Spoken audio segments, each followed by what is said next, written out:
I must admit, if I have a default mode in music or art or literature, it's the avant-garde, or what my wife calls haven't-practiced. But I like poems that baffle me and make me go, what?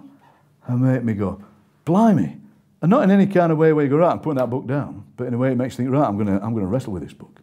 I'm gonna get more out of it. And that's what Heather Phillipson does.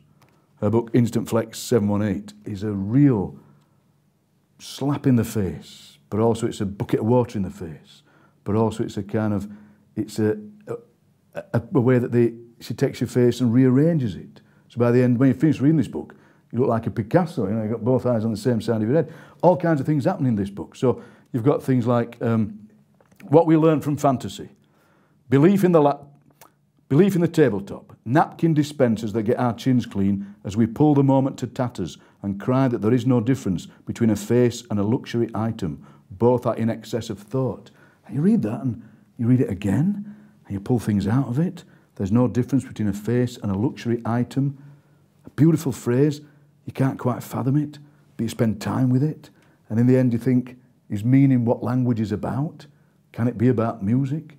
The music of the words? Can it be about the half meaning that you might drag from it? And what I like about it is, as well, there's so many things happening in the book that none of the poems is that much like any of the other poems. Sometimes in a collection for the best possible reasons. The poems follow on and the poems make a kind of narrative.